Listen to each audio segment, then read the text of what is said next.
Hi, I'm Alex McCord, and welcome to The Real Deal on thestir.com. Today we've got Season 9, Episode 17 of The Real Housewives of Orange County, Episodes 2 and 3 of The Real Housewives of Melbourne, and Episode 2 of the brand new series Jersey Belle. It was a bravo night last night. First, let's check in on the Orange County ladies, still in Bali.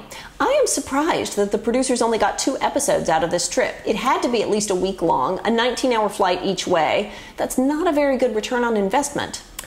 Well, nevertheless, there's plenty of drama to discuss, but first I have got to get one thing off my chest. One of the things that has always bothered me about the Orange County cast, regardless of hirings and firings over the years, is that the ladies seem to be more close-minded than any of the other casts by comparison, more so than New Jersey, New York, Atlanta, Miami, you name it.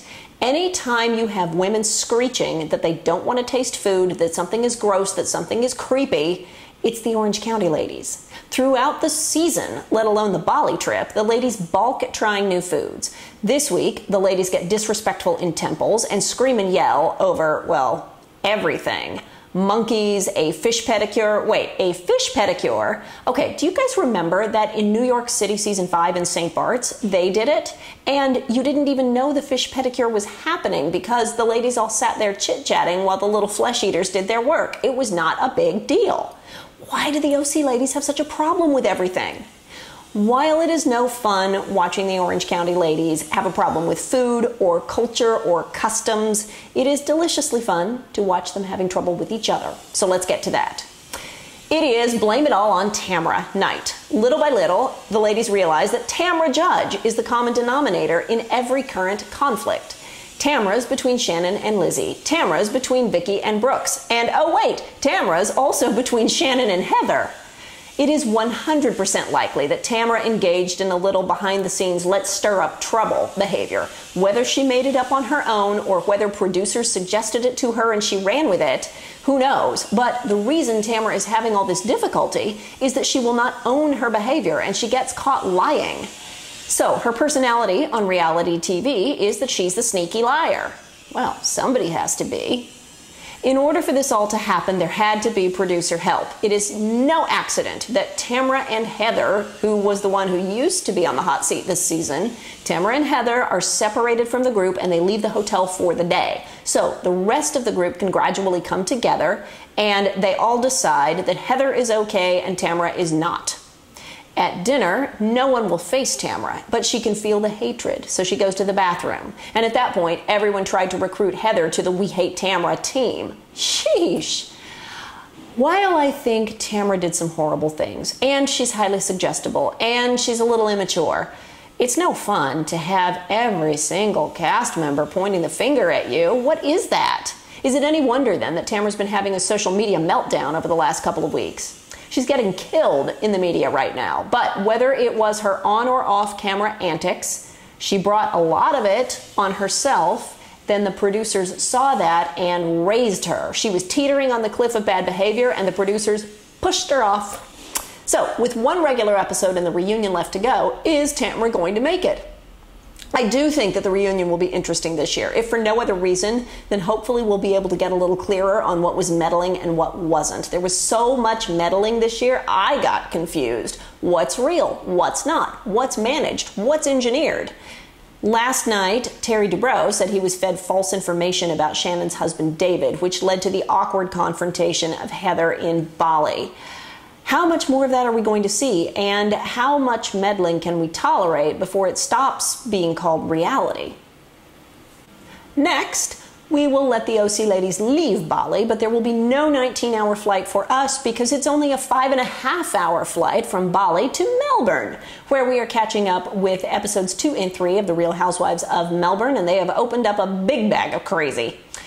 3 episodes in, Melbourne is still feeling its way around in the dark. Part of that is the fault of production. They have to make their girls feel comfortable, and no one is yet. There's an art to directing reality TV so that people learn to sit, stand, and move around in ways that look good on camera without being told. And on the other hand, there's also an art to suggesting what to say and do to the cast without them realizing it, so they think they came up with it on their own and don't realize they're being managed. The ladies are also first season newbies as well, and so everybody's a bunch of virgins fumbling around in the dark. Well, hopefully, just like virgins, the experience will only get better. The best way to judge everyone's comfort level is with the confessional interviews. Now, interviews by their nature are not normal. While normal people walk, talk, and interact with each other, it's a very different and very awkward thing to sit down and chat with a shadowy person half hidden behind a camera, plus have to phrase everything in expository sentences with a beginning, middle, and an end. Gina is arguing her case in court. She will shout you down and steal your eyeliner. Chica seems by far the most comfortable in the chair. She gives her opinion without whining, bragging, or coming across defensive. Lydia seems like she's constantly second-guessing every question, and Janet's just not sure whether she's doing it right. Andrea's voice is so affected that she sounds like the biggest, smarmiest braggart. Oh, I'm so perfect, I'm so this, I'm so that. I'm sure she's not intending to come across that way, but that's how it sounds. And Jackie, oh man. Jackie has so many emotions in her interviews that I had whiplash trying to keep up. One minute she's uncomfortable, the next she's angry, then she's defensive, then she's over it and ready to get out of the chair, and then she's just blindly repeating whatever soundbite they told her to say. The only time Jackie is not going off the deep end in her interviews is when she's talking about her psychic abilities. Now that makes sense to me because that is her comfort zone, no matter what Gina has to say about it. Yes, let's talk about that. First blood in this series was drawn by Gina, who asked Jackie for a reading, did not like what she heard, and told Lydia she didn't believe a word. Never mind that Gina wound up doing exactly what Jackie said she would. The whole thing devolved into a 2-episode arc of sniping back and forth, including Gina calling Jackie's abilities demonic, refusing to own her own comments, and blustering on like the barrister she is at everyone. I'm reminded of a comment from the Jill Zarin Bethany Frankel days. Just because you're louder doesn't make you right. Sadly, in addition to Gina's demons, Jackie's also being stitched up by production. So you can never say anything more than once on reality TV, because if you do, the producers can stitch it all together and make it sound like you have a one-track mind. You're harping on about the same thing over and over. Just like New Jersey's Amber Marchese saying she survived breast cancer, with Jackie, it is "my husband's a rock star." Every single time she said it, the editors used it. And after the third or fourth time, we're thinking, yeah, we know, move on. Then, Jackie also has the problem of being uncomfortable around the other ladies. Now, I get it. It's a weird situation, and filming this type of docu-soap reality is full of negative energy from the cameras to the other ladies to the producers. I don't blame someone as sensitive as Jackie for freaking out about it. Just because you're comfortable with the dead doesn't mean you can interact easily with the living, particularly when they've all got it out for you. Overall, it is quite a fun show, and it's already been renewed for a second season, so I'm interested to see where Melbourne goes next. Finally, it is back to the States for episode 2 of Jersey Belle, where transplanted publicist Jamie Primack Sullivan is roosting over her brood of southern chicks in the suburbs of Birmingham, Alabama. Last week, we saw that Jamie is a fish out of water from New Jersey, living in the South, and the comedy so far has been about her fitting in. The premiere had respectable ratings, so I took a second look. This week, 2 more new layers are woven in, the first of which is Jamie's job. We see that she is a hardworking publicist on the ground in Los Angeles, working with celebrities in the music and acting business. I'm guessing we'll see a few trips out of town for Jamie, co-starring her clients and projects. This week, it's Wayne Brady, Nicole Sullivan, and Chris Klein, who knows Jamie long enough that he feels comfortable calling her Snooki.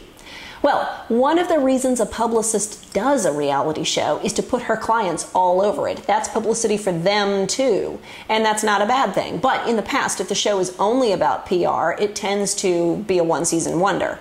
This is the first show to combine the PR industry with a fish-out-of-water story, something entirely different, and that makes it interesting to watch so far. The second new layer this week is Jamie's supporting cast filming without her around and standing on their own 2 feet. Arden is getting married, and we see lots of wedding prep and hysteria over whether it will rain. And there's a built-in deadline. Jamie has to get back from Los Angeles in time for the wedding, or else she will not have a single friend left in Mountain Brook. There's more of an urgent plot point here than you normally see in docusoap reality, so that works. We also have the heartbreak of Lucy's boyfriend leaving her, and so far in episode 2, Lucy is the heart of the show. So hopefully she might get a date out of this. What do you think? Providing this show continues to surprise us and no one flips a table or gets indicted, Jersey Belle could be a welcome antidote to the Real Housewives of New Jersey or Princesses Long Island, etc. Certainly better than the Jersey Shore. What do you think? Let me know what you thought in the comments. For now, I'm Alex McCord. You're watching The Real Deal on thestir.com. Don't forget to subscribe on YouTube, and I will see you tomorrow.